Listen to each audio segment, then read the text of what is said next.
Welcome back to the Two Promises podcast.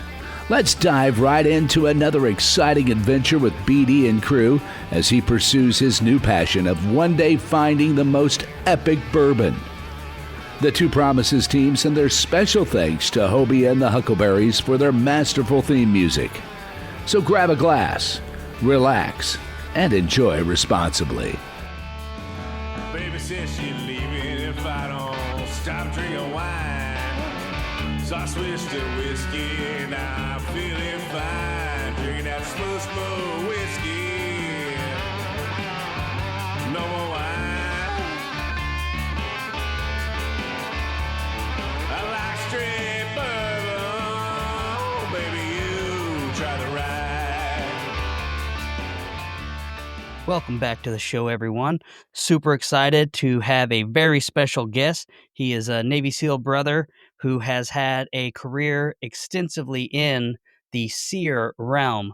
He's done a lot of other great stuff for the community, instructing, leading, and with SERE, for those of you who do not know, that's survival, evasion, resistance, and escape. We're going to let him go into the weeds and the details on that. We're excited to have him on the show. And then after all of the great work he did for our country in the SEAL teams, he transitioned and he has been the star of a Discovery Channel show called Manhunt. It's a reality TV show, and we're excited to hear from him on what a lot of the details of that is. Mr. Joel Lambert, welcome to the show. Thank you, sir, for having me on. Appreciate it. Nice to have another brother interviewing me. Thank you. Yeah, so I've been following you for a while. I've seen your book coming out. I was super excited to jump on the opportunity to buy a copy and get it.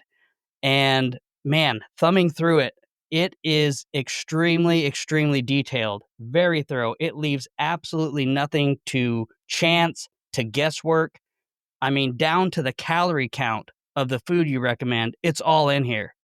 I'm very proud of it. Thank you. Yeah, it's a kind of the culmination of all the things, SEAL teams and then into Manhunt, where it just, like you mentioned, narrowed off into just solely really SERE, escape and evasion, and then kind of translating that into the book and distilling all the knowledge and really strategy, because it's all mindset.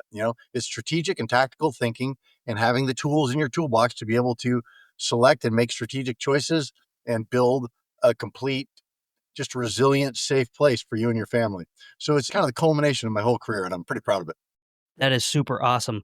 That is a big focus that we have here is preparedness, security. We're having another security expert SEAL on, a lot of the physical protection and things like that. So this is going to be an excellent complement to what we have in store for the listeners. I guess moving forward, let's take a step way back. And if you wouldn't mind telling us about your career in the SEAL teams and how that set you up for what you've got going on now. Sure. Well, I went to BUD/S a little later. I was in my early 20s when I decided to finally join the Navy and go into solely for the SEAL teams. I didn't want to be in the Navy. I wanted to be a SEAL and more specifically see if I could do it or not. Test myself, the very nugget, the core of your soul. And so I started class 220 and I went through Hell Week with 220 and got double rolled for stress fractures in both my femurs because we were a spring class. So lots of running, lots of boats and logs and all that stuff. And so I then came back and finished with class 222 and then went to, of course, jump school and then out to the East Coast and did SQT at the time out there, or STT rather. It was STT. Yeah, it was STT at the time, SEAL Tactical Training. And then did a platoon at SEAL Team 2. And then Force 21 came along and I got moved over to SEAL Team 4 with a bunch of guys from my platoon. And then we deployed to Afghanistan. That was in early 2002. That was a pretty rough deployment. Awesome though. And then when I got back, I ended up taking shore duty out at BUD/S, and I was at Naval Special Warfare Center for 3.5 years. And then I got out and I went up, started working in Hollywood, stepped right up into that and started consulting on a bunch of stuff and, kind of working behind the camera, consulting and developing stuff. And one of my close friends that I met right when I got up there was a guy named James Jacks. You may know him as the producer of Tombstone, The Mummy, The Gift, The Game. I mean, this guy that every movie, and he had $2 billion worth of box office in the 80s and 90s for action movies. And so Incredible. just an awesome dude. And, I was kind of not really sure about Hollywood. And then I meet Jim. And at Jim's parties, I'm meeting like Billy Bob Thornton and Michael Biehn and, all these people that starred in his movies, and Brendan Fraser. But the people I was meeting through Jim and Jim himself were just super cool. Jim's dad was a colonel in the Army who was in World War II. He was an artillery officer in World War II, and he was on Omaha Beach plus D-Day plus 48 minutes. Jim had his Omaha Beach map, his actual map, briefing map from the day of the invasion, framed up on his wall. So he was really patriotic and, had a strong tie to the military. And so I started working with him, and he was developing some scripts about SEALs in Afghanistan. And this was 2005, 2006, 2007, 2008. Nobody was ready for movies or anything about the war. Things were really nasty in Iraq. Nobody wanted to make movies yet. But, I worked with him and got to meet a bunch of amazing people and go to a bunch of parties and kind of get connected in and through some really great people. And so then I started working in the industry because they were great people. And then, of course, working in the industry, I found out how rotten most of the other people are. And then, went on in my own career from there. So that's a much more exhaustive answer, but Man, that is so awesome though, because I mean, those are some of my cinematography like heroes, if you will.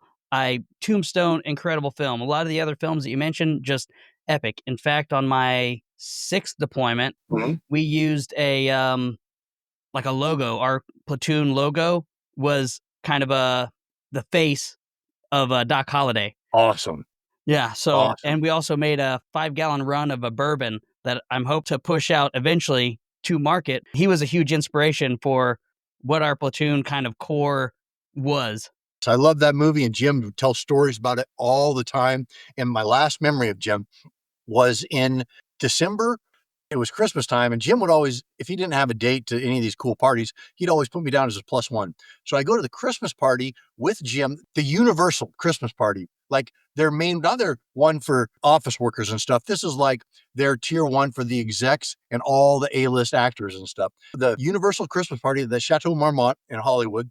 And I go with Jim, and we get a beer at the bar, and we're turning to look around. And there's like everybody, Chris Pine, and just everybody just milling around in this circle. And then Powers Booth, Curly Bill Brocious, comes walking up to Jim, and he's like, "Hey, Jim." They hadn't seen each other in forever. So they start slapping hands. We go, he gets a drink. Is me, Jim Jacks, and Powers Booth, Curly Bill Brocious. We go and sit down at a little table in the dark corner, and I just sip on a whiskey and listen to Powers Booth and Jim swap Tombstone stories, like behind the scenes Tombstone stories, just for an hour. It was amazing. And like 3 weeks later, Jim died of a heart attack. But that was my last time I saw Jim. It was a good finish. Yeah. What a great tribute to him and Right. all of his legacy. Thank you for sharing that. So we're getting into the Hollywood thing. I'm super excited about it. I kind of dabbled in that myself as I was transitioning out.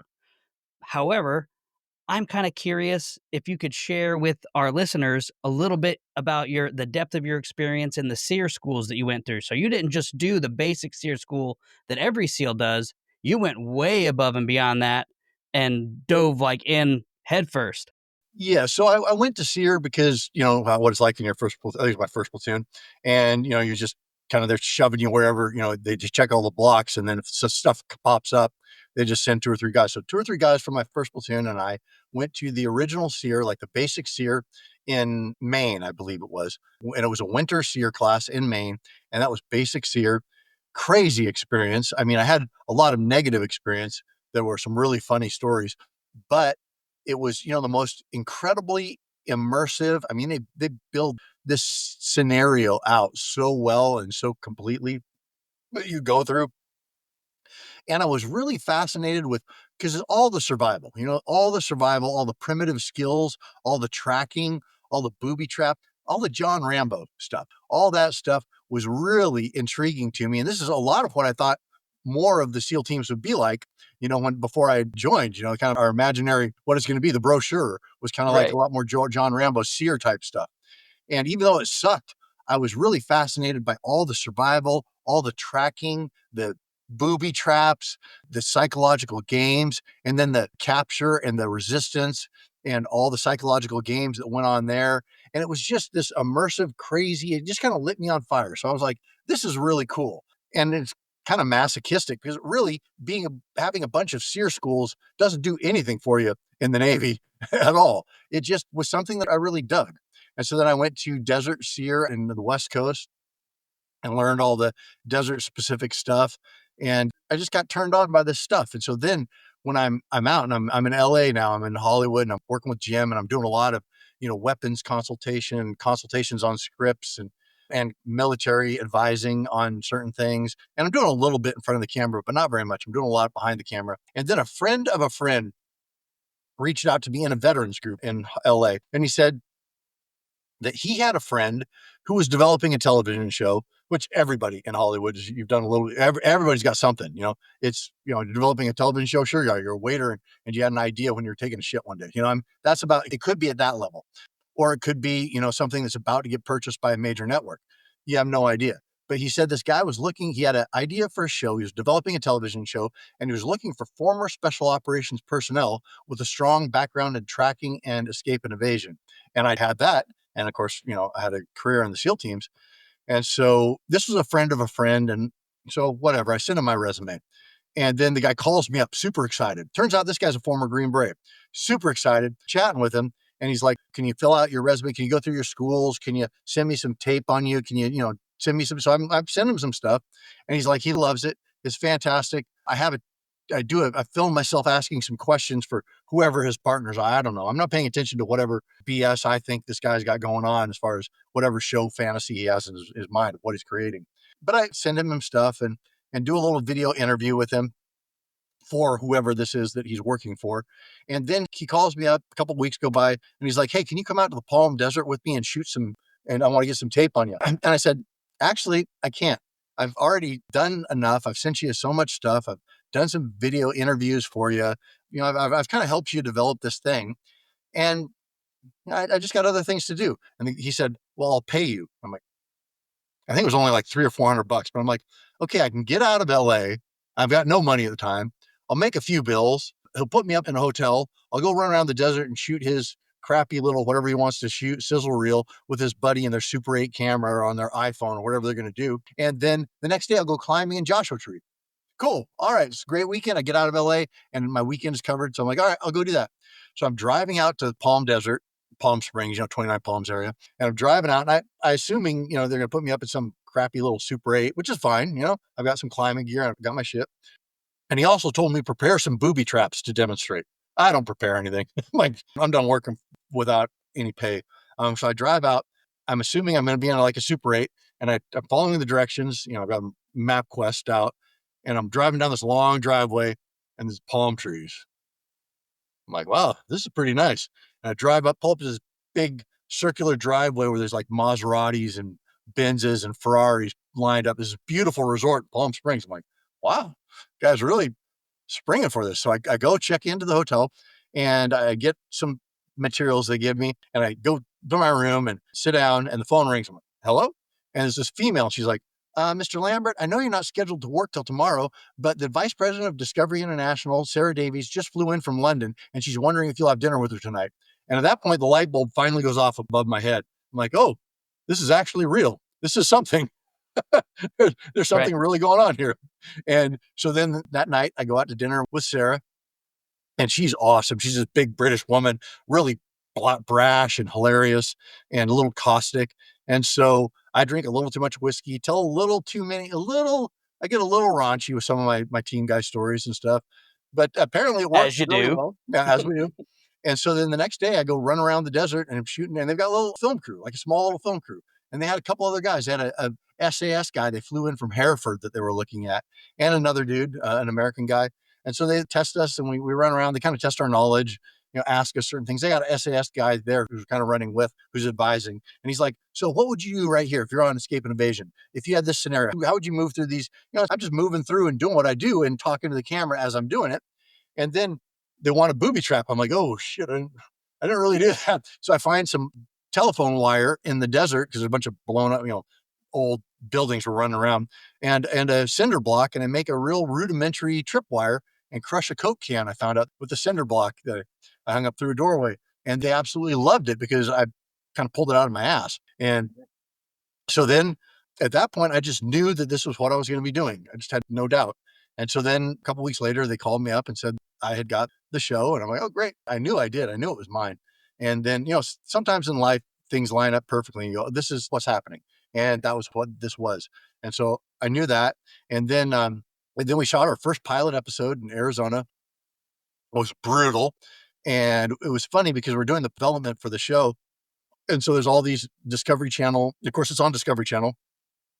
There's all these Discovery Channel veteran sound guys and camera guys and stuff. And I'm like, you guys have never done anything this difficult. What we're going to do in Escape and Evasion, you guys don't have any clue. And they're all like, we've done Ice Road Truckers and Deadliest Catch. This is going to be no. I'm like, you have no idea what's going to happen. And so, of course, they didn't. And so we get out there and the military thing, if you ain't cheating, you ain't trying. So then the Army's just going cheating gangbusters against us. So we're scrambling, trying to keep them from cheating and ruining the whole TV show while still maintaining hunt and actual tracking a unique corridor, what the show was. And then guys are quitting, like our camera guys and stuff, they're quitting. They're going to the hospital with heat stroke and dehydration. One guy quit on top of the mountain. So they're flying people out emergency wise. The executive producers in the field with the camera, they're flying people out, sound guys from LA for emergencies to fill in. It was crazy. The second season, it had gotten around town. And the word was throughout, all the crew guys, camera and sound and stuff in the reality and unscripted world. The word was at all the agencies, someone's going to die doing Manhunt. It's a great show and it's a good pay. If you want to do it, it's an awesome show, but someone's going to die. Someone's going to die. Yeah, that is legit and super intense. So that kind of touches on where I'd say that our experiences blend just slightly. I didn't do a lot of work at the time. There was a lot kind of going on in my life, but I did get to do some consulting for security, safety, and as a set medic. Awesome. So yeah. Yeah, so we almost did a show. It got shut down due to COVID, a survival type thing, almost Robinson Crusoe, Swiss Family Robinson, probably more accurate, where they brought families to do like building their own house with what they find, like if they had gotten washed up to shore, and that was eventually going to be the house they lived in, but they wanted to incorporate sustainable projects within the build. Yeah, so whenever you say, hey, someone is going to die on this because of how intense it was, that speaks volumes to me in that little bit of a slice that I saw of the pie there. So that's so exciting. So you went from Arizona, and then I was reading in your book that you also went and you did more urban stuff like throughout Europe and things like that. Would you mind sharing some of your experience in that realm?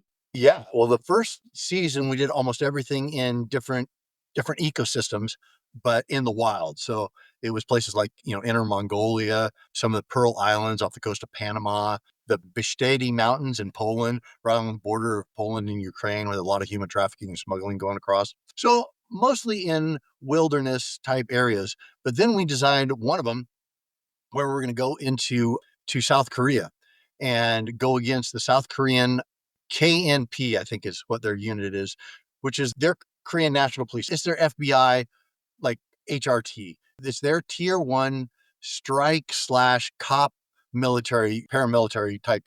And the thing is, they have so much assets. They have anything money can buy, they have, but they don't have the skill sets because there's just nothing real going on for them. They just never get to do anything. So they train a lot. They do a lot of Aussie style rappelling. They have really shiny patches. They do fun stuff. But as far as the groups that I would go against like the Philippine Scout Rangers. They're out there, they're in combat like every freaking day. And these guys just weren't. But it was on this island where there are 5,000 security cameras, all linked together, all with facial recognition, passing through like a whole network of 5,000 cameras and license plate readers, just a fully dystopian electronic network.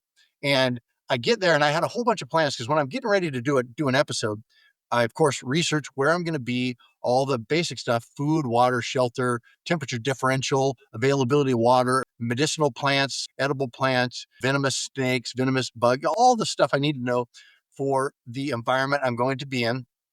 And then, of course, the hunter force that I'm going up against. Who are these guys? How do they usually work? Who do they go against? Because I want to stay in their purview. So I want to kind of plan my strategy around what it is that they do. But then working within that, I want to beat them. But I want it to be something that's familiar to them. So every scenario would be something like, here's a poacher or here's someone, a human smuggler who crosses this fence, and we see this all the time. And so then I bring a higher level of fugitive to what it is that they're doing. So I want to know everything about them, what assets they use, what are they good at? Are they good at electronic stuff? Are they good at are they, nose to the ground, human trackers? What do they do? And then I also want to plan an overall strategy. I plan 3 or 4 booby traps or deception trails, because deception trails are the best thing. But I plan 3 or 4 that might work based on the map that I'm looking at. Oh, here's a convergence of 2 different tributaries to come together into a bigger stream.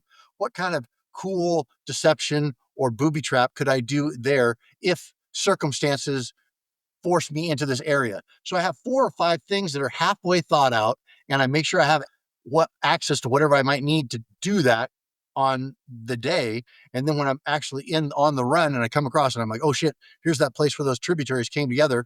And they're only about a half mile behind me, and they're split into 2 elements. I could do that thing. And so then I stop and I have it already 3/4 of the way baked, and then I can put it together really quickly because it's all real time. And then afterwards we do the whole hunt, and then, I'd win or I'd get caught. And then the next day, for the next 3 days, we would do pickup shots, because most of the time, like if I'm doing a booby trap and my camera guy's down there, he's like, okay, tell me what you're doing, Joe. I'm like, shut up, just watch that back. I'm not talking, it's quiet, they're right around the corner or whatever. I'm just doing the stuff in the real time. So then the next day we go back and I rebuild it, and I tell the camera, this is what I'm doing and this is how it's going to work. And, so they have the content to put in the actual day of action hunt. I really prepare by planning as much as I could and then seeing what happened. But then when we're on Jeju, I was like, okay, there's all these cameras. I had all these plans, the cameras and how I can blend in and what I can do to beat the facial recognition. I've done all my research and everything. I'm like, it'll be tricky. Because you're not going to stand out in Asia at all. I'm not going to stand out. Just as you are already. I mean, yes, but then you go to places like Tokyo or Beijing or Shanghai or places like that, there's Westerners everywhere. So I'm like, I'll stand out a little bit, but no big deal. We get to Jeju Island. This is like a honeymoon spot for South Korea. I am the only 6-foot white motherfucker on the entire island. And so there's no chance whatsoever of blending in. So I do 4 hours or so of zipping around the city and realizing it's just a matter of time. They've got a whole command center, like in the Apollo 13 movies, the whole walls full of TV screens, and all the banks of computer terminals. So I'm like, it's a matter of time. I'm not going to make it. So I did a whole 180 change of plans and took this island's based around a volcano, and took a cab out and dumped my shit and ran out up onto the island, and we ran out into the volcano. So my only time I really tried to go against the facial recognition and the cameras, I was like, nope, I'm going to go back to what I know and what I can do best. Yeah, I can hear you there, because I've also spent some time in Korea, and it might be a little bit past that time, but I know that they have been really on the cutting edge of those CCTV networks, and you couldn't drive without, having like traffic cams. And apparently even while I was there driving, they would even do the math on what your speed was between the things. And if they noticed that you had increased and were speeding between them, even if they didn't catch you speeding then, that you could still potentially get a ticket. And after the hunt, they, when I saw because we have cameras with all of their guys as well too. And when I saw what they were doing, what they're cutting together after the hunt, they had me when I got in that cab, and they got the cab's license plate, and they got the cab going through every intersection. They knew exactly where I was the whole time until I ditched the cab. Yeah. I mean, I really enjoyed working with the Koreans. It's been one of the favorite countries that I visited. So I've got some really great experiences from there. But yes, they are on it in a lot of ways. So they're very professional, very great force to work with. I worked obviously with the flotilla NSW side. I didn't do a lot of work with their police agencies or anything like that. So it's really cool to see your experience there matches a lot of what I saw as well. It was awesome. The hunts we would do, dude, it would just wreck me. I mean, just full. Well, very few people know what it's like, except for, if you've been put on E&E after a 4-day, just a dick dragger op or something, just even in training. And then you put on E&E for even another 6 or 12 hours is like the most miserable thing that can ever happen to you. So I'm doing that for 3 days straight with people who actually want to hunt me, who I don't know, and who are going to take me down hard if they can, for God and country. And it was like, when I finished one, my adrenaline, dude, I couldn't even do like a 20-inch box jump. I mean, my adrenals were just blown and my nervous system was just fried. It was so rough. I can imagine. That's really cool. So one thing I haven't been highlighting on my show too much for whatever reason, but I'd like to try to swing it that way if we can. I like to incorporate humor. Oh, yeah. I like to get people laughing a little bit. Is there a story, either from your military experience or for filming one of these shows, that you can share that was just caught you super funny at the time, or you think it'd be really interesting for us to hear about? Well, it's not like the super funniest story, but it's one of my favorite stories, which happened in the Pearl Islands in Panama when we were doing manhunt. So we had done the whole hunt and I had gotten away. And one of the maneuvers I pulled that I was very proud of, I'd gone through this mangrove swamp and I'd swum out to this little island, this tiny little rock, really. It was off the main island that we were doing this hunt on. And these little islands just off the south coast of Panama, a little island string. So there's nothing on it, no lights, just pitch black, dark. And I went out to this little island. I spent the night out there and I ate a snake that I'd caught earlier, a boa constrictor. And I made this little raft. And then when the tide was coming in the next morning, I put my stuff and my camera guy's stuff on this little raft and I put my fins on and I just swam this little raft up this little estuary. And I was going to go like 500 meters up. So basically, they followed my trail until it ended in a mangrove swamp that had flooded. And then who knows where I went from there, but I'd gone out to this island and then I was swimming up a estuary. They never would have found me.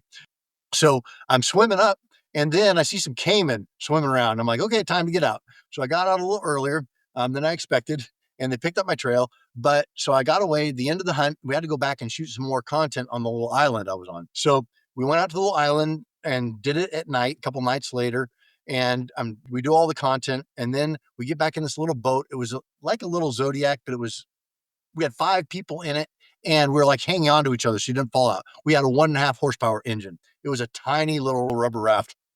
So then we're going back into the island, which is probably 40 or 50 meters, not very far to the island. And one of the safety guys is in the front of the boat and he's got his flashlight out and he's looking out for rocks because all this jagged volcanic rock.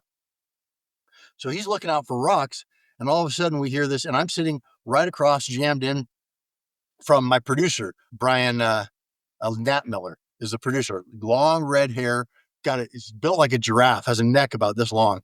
And we hear this smash, slap, blah, blah, blah, blah, blah, blah. We all start screaming. The boat just is like, oh, look at each other. Wow, what the fuck was that? What was that? What was that? It was a fish. Fish jumped in the boat. What the fuck? And we're like, we all calmed down for a minute. Like, what happened? A fish jumped in the boat. Did you see it? I didn't see it. Like this huge fish jumped right in the boat. And I'm like, oh shit, Brian. And his head's down. I'm like, Brian, did you see that fish? And his head comes up and he's like, blood is just gushing out of his neck. He's got this like dime size hole, like right about here, just above his trap, but in his neck. And it's not pulsing blood, but it's like flowing. It's like blood is flowing out, not under arterial pressure, but about as flowy as it can get without being under arterial pressure. And so we're like, yeah, direct pressure. And we take him in and we take him back to where they're staging everything. And they sew him up. Our set medic sews him up. And we're on a little island off the coast of Panama. I mean, we're as far removed, really. We're pretty far removed from, any help. The only electricity we have is from a generator, small generator. And so they sew it up. And then they're like, do you feel any better? And he's like, I feel a little better. But then they noticed this big lump in his neck. And they're like, oh my God. They had to put him in a boat, drive him to the next island that had a airstrip that they could actually light up with the generator. So they got a small plane in and then flew him to mainland, to Panama City, where he went surgery. And what happens is ballyhoo, they have these proboscis on these flying fish. They have these big spears on the front of them about this long. And one of them had jumped out of the boat, attracted by our safety guy. Our safety guy screwed him over, was flashlighting, and so the fish was attracted to the light, jumped in the boat, stabbed him through the neck, broke off 2 inches of proboscis in this dude's neck, a centimeter from his carotid artery and 1.5 centimeters from his spinal cord, and then broke it off and then flopped and fell into the ocean. So they had to cut the other side of his neck and push it all the way through and then irrigate it. That ended up being in the episode. Wow. Yeah, it was crazy. So this dude almost got killed by a flying fish. The luckiest unlucky dude I've ever heard of in my life. It's so interesting that you bring that up, because I've noticed in my career a lot of those super near misses where it's like another centimeter, another inch, and it would have been a completely, probably life-threatening injury. So good for you for being there, having the knowledge and the background to be able to put that direct pressure, direct treatment, and make sure that he got evac. So had you not been there, there's a potential that that could have ended a lot more poorly. Well, we had a couple guys there. We're all working on him, but still, it was a crazy, crazy experience. And, I mean, then of course it went out and was aired on Discovery Channel. And so now everybody knows his story. It was intense. Wild. So I want to be respectful of your time. I know that you don't have a ton more time for this show. I'm super grateful that you did come on with us. Before we go, I would like to touch on your book, The Bug Out Guide. Maybe tell us a little bit about the heartbeat behind that, the vision behind it, and what you're doing with it. I'm super glad you brought that up. So I have my book, A Navy SEAL's Bugging Guide. While I was doing Manhunt, about that same time, bug out bags became the cool thing in the public eye, kind of that intersection of the public gets fascinated with some aspect of military life, and bug out bags was the thing, and bugging out. So being that I was essentially doing that professionally for a global audience on TV against the most baddest dudes on the planet, everyone would always ask me, what's in your bug out bag, and what's your bug out plan? And do you want to market some bug out bag, put your name on it? And I always said, I mean, it's an awesome skill set and it makes for fantastic TV. And it's something that's obviously very close to my heart and something I developed as a skill set, not ever really seeing that it was going to be valuable for anything other than my own personal edification. But bugging out, except in very unique and specific circumstances, is the worst possible choice. I mean, this is escape-and-evasion. This is when everything that can possibly go wrong has gone wrong. And now you're at the very last year. You've got your E&E kit, you got your bug out bag, and you're desperately running away only to have to try to reestablish shelter, water, food, navigation, communication, connection with friendlies, all the things that you have in your house. So it makes much more tactical and strategic sense to prepare your house so that you should never have to bug out, except for if a tornado is barreling straight towards your house, or you live in the Pacific Palisades or something like that, and you got to get away. Aside from that, everything else, civil unrest, war, riots, EMP knocking the grid down, blackouts, weather events, all that stuff, prepare so that you have all the things you need and you have a plan. More importantly, as you know, you never want to make a plan when you're cold, wet, tired, hungry, or afraid. That's what you make your plan when you're at your very best, so that when you are cold, wet, tired, hungry, and afraid, you have your training, your plan already established when you know you're at your soundest of mind, established and laid out. And then you can go, okay, well, what's my plan? I'm not thinking very well. All I want to do is eat a meal and go to sleep.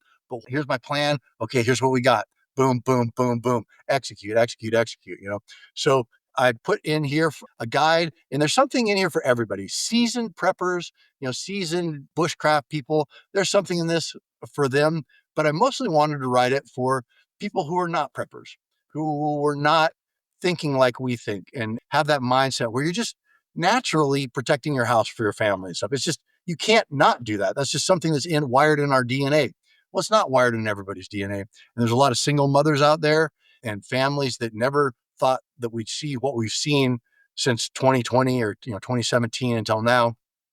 And so here's a way that anybody, no matter what kind of living situation they have or what kind of budget they have, can have all the options to develop all those aspects of survival and security, so that they'll be able to work within their budget and within their skill set, and maybe more importantly, within their comfort zone of what they're comfortable doing and what they're comfortable envisioning for them and preparing for. And they'll have everything they need right here. I have QR codes so people can scan it and go right to Amazon or Walmart or whatever and order online, whatever tool or item I highlight in here for whatever section it might be. But, we cover food, water storage, food storage, like you mentioned, menus, communications, a big one, ingress, egress, fortifying your house if you have to defend it, routes, visuals, dealing with FEMA, dealing with the government. Even for long-term stuff, I've got how to build some field expedient, generators and, Amish refrigerators and power generators and things. They're going to take a couple hours of your afternoon to build, and some supplies, But if we're in a more long-term area, if you have a lot of land, or if you really want to be fully prepared, I have everything in here that anyone could need. I'm pretty proud of it. It is super amazing. Absolutely. So even if, hey, an electricity, a refrigerator that doesn't even need an electricity, there's plans for that in there. I mean, he, like I said, when I say it leaves nothing to chance, nothing to question, he is that details. He shows you exactly how to do it, considerations, pros, cons, even choices of firearms. Literally, this book is the exhaustive resource for anyone who is looking to prepare their family for an emergency. So I love the heartbeat behind it. Thank you. We have a unconditional money back guarantee, and you get some free downloads of some other electronic books when you buy it. Of course, mine is a physical copy because it wouldn't make sense to have a book like this not be a physical copy. But you also got free downloads of some other electronic books on some foraging and plant wild plants and things like that, and a money back guarantee. So buggingandguide.com. If you're not 100% satisfied, send it back. The rest of the stuff is yours to keep, but we'll give you your money back. Awesome. Are there any 1-2 big takeaways from there that you haven't shared that you think of? I think there's one thing I want to say, because there tend to be, I've noticed, there's kind of a divergence of schools of thought, really, when in the prepping and homesteading and survival and bugging in kind of communities. And one of them is what we've always kind of, or I always have, and a lot of our brothers kind of always have, is like, yeah, shit, it's a fan. I'll just go take your shit, because I have guns and I have ammo and all that. Well, if you really think that through, that's a terrible idea. It will work once, and then you've created something that's much worse. And so really, over the course of my career and my life, I have really gravitated more toward building community, because community is what we want. I want to build the America that I want to live in. So I have my dairy farmer down the street that I buy my raw milk from every week. I have my cattle rancher that I get my antibiotic-free, grass-fed, grass-finished, pasture-raised beef and turkey and pork from. I raise chickens, so I have my own eggs. I have a garden.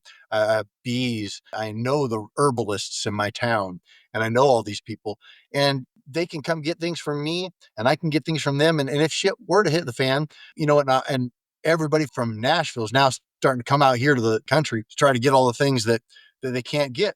Well, the guy who I've been buying grass-fed and grass-finished beef from every year, every month for the last 3 or 4 years, who I know on a first-name basis, and Mike, my dairy farmer, who are they going to sell to? I've got relationships, and we've got people that we can take care of each other, and we can build the America that I want to live in. And so that's really the heartbeat behind the heartbeat. That's the intention, and what I hope people get out of it is not go buy all these guns I tell you to buy, and then you can take everything you need from your neighbor and you can build the punji pits and stuff.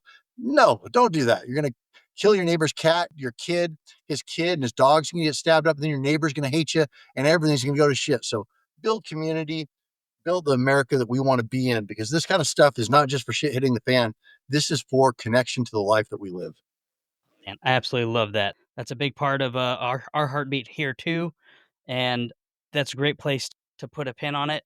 Thank you so much for being on the show. Is there any place that you'd like to send the listeners for where they can find you? Well, buggingandguide.com is where you can get my book. But on my social medias, I'm pretty active. You can find me on Joel Lambert as an account on Facebook, and then Joel5326 on Instagram and Twitter. And you can always reach out to me through there. I'm pretty responsive if anybody wants to. Super great. It's been excellent having you on the show. And a little heads up for the listeners, we will be doing a promotion where you have a chance to win I think I'm going to have one of two of these books. So thank you so much for being on the show. We look forward to seeing your future success and progress. And thanks for sharing all of your wisdom with us. Appreciate it, brother. Thank you for joining us today on this curious roller coaster of life. If this is your stop, please exit peacefully. Enjoy the rest of your day. If you're ready for another one, just push play. Just a final note before you go, thank you, and thank you for feeling. The distillation and aging process is different for everyone. I'm not quite sure what you're ready for. Sip slowly and enjoy responsibly. Baby says she's leaving if I don't stop drinking wine. So I switched to whiskey, now I'm feeling fine. Drinking that smooth whiskey. No more